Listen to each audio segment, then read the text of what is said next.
విజయవాడ దుర్గగుడిలో కుంభాభిషేకానికి సర్వం సిద్ధమైంది.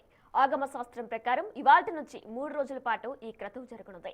దుర్గగుడిలో 12 సంవత్సరాలకు ఒకసారి కుంభాభిషేకం నిర్వహిస్తారు. ఈ వేడుకల్లో భాగంగా ఆలయ విమాన గోపురాలకు సంప్రోక్షణ నిర్వహిస్తారు. దీనిపై మరింత సమాచారం మా ప్రతినిధి నరసింహ అందిస్తారు. 3 రోజుల పాటు మహా కుంభాభిషేకం జరగనుంది. ఇదే విషయానికి సంబంధించి ప్రస్తుతం మనతో మాట్లాడేందుకు స్థానాచార్య అవేరు ఉన్నారు. 3 రోజుల పాటు మహా కుంభాభిషేకం జరగబోతుంది. కార్యక్రమాలు ఏ విధంగా ఉండబోతుంది? జై దుర్గాజై నమః. 12 సంవత్సరాలకు ఒకసారి నిర్వహించేటటువంటిది మహాకుంభాభిషేకము. ఈ 12 సంవత్సరాల్లో బృహస్పతి ఒక్కొక్క రాశిలో సంవత్సరం ఉంటూ 12 సంవత్సరాలకి 12 రాశులు కూడాను తిరుగుతారు. అందువల్ల ఇది 12 సంవత్సరాలకు ఒకసారి మహా కుంభాభిషేకం ఆలయంలో నిర్వర్తించటం వల్ల ఆలయంలో ప్రకృతి వైపరీత్యాల వల్ల వచ్చే సకల దోషాలు నివారణ అయ్యి ప్రజలు, రాష్ట్రము, దేశము సుభిక్షంగా ఉండటము, మరి అదే కాకుండా మరి అమ్మవారి యొక్క యంత్ర శక్తి పెరుగుతుంది. తేజస్సు, చిత్కల సిద్ధి కలిగి దేశం సుభిక్షంగా ఉండటానికి అవకాశం ఉంటుంది.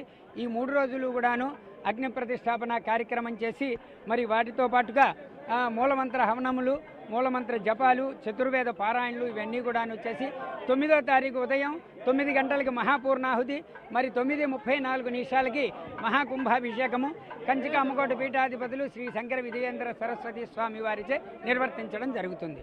జై దుర్గా భవాని. ప్రస్తుతం మనం చూడవచ్చు, అన్ని ఆద్యత సేవలు కూడా 3 రోజుల పాటు నిలిపివేశారు. కేవలం ముఖమండపం ద్వారా దర్శనం మాత్రమే కల్పిస్తూ ఉన్నారు. ప్రధానంగా ఉదయం 108 కలశాలను ఇంద్రకీలాద్రిపైకి తీసుకురావడం జరిగింది. ప్రస్తుతం ఏదైతే యాగశాలలో ప్రత్యేక పూజా కార్యక్రమాలు నిర్వహించబోతూ ఉన్నారు. వీటికి సంబంధించి కూడా, ఎందుకంటే 3 రోజుల పాటు మహా కుంభాభిషేకం జరగనుంది. వీటికి సంబంధించినటువంటి ఏర్పాట్లు కూడా ఇప్పటికే చేయడం జరిగింది. అయితే ప్రస్తుతం మనతో మాట్లాడేందుకు ఈవో ఉన్నారు. సార్, 3 రోజుల పాటు భక్తుల రద్దీ అత్యంగా ఉండబోతుంది. ఏ విధమైన ఏర్పాట్లు చేస్తారు? వచ్చే భక్తులందరికీ కూడా కనకదుర్గా నగర్ నుంచి కూడా షేడింగ్ ఏర్పాటు చేశాం. ఎక్కడ కూడా వారికి ఎండ తగలకుండా మ్యాట్లు వేశాం, పైన షేడ్స్ పెట్టాం, ఎక్కడికక్కడ మంచినీళ్ళు పెట్టాం, మజ్జిగ పెట్టాం. ఈ 3 రోజుల వరకు కూడా ఎలాంటి ఇబ్బందులు లేకుండా ఎంతో సుదూర ప్రాంతాల నుంచి భక్తులందరికీ కూడా అన్ని రకాలైన సౌకర్యాలు చేశాం.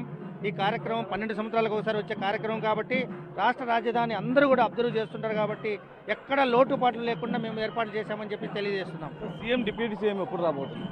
వారు కుంభాభిషేకం మన ఆదివారం రోజున జరుగుతుంది. వారి యొక్క టైం షెడ్యూల్ ఇంకా టెంటేటివ్గా చెప్పారు, ఇంకా కన్ఫర్మ్ కావాల్సి ఉంది.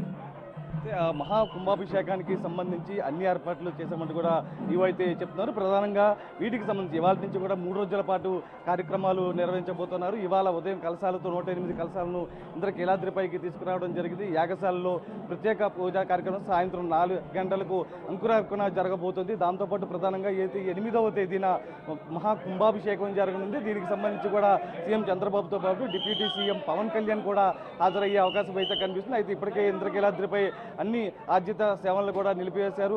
కేవలం అంతరాలయ దర్శనం, భక్తుల రద్దీ అత్యధికంగా పెరిగితే మాత్రం అప్పటికప్పుడు అంతరాలయ దర్శనాన్ని నిలిపివేస్తారు. కేవలం ముఖమండపం దర్శనం ద్వారా మాత్రమే మొత్తం కల్పిస్తూ ఉన్నారు. దీనికి సంబంధించి 3 రోజుల పాటు మహా కుంభాభిషేకం జరగనున్న నేపథ్యంలో ఇంద్రకీలాద్రిపై పటిష్ట ఏర్పాట్లు అయితే చేశారు. Vote studio.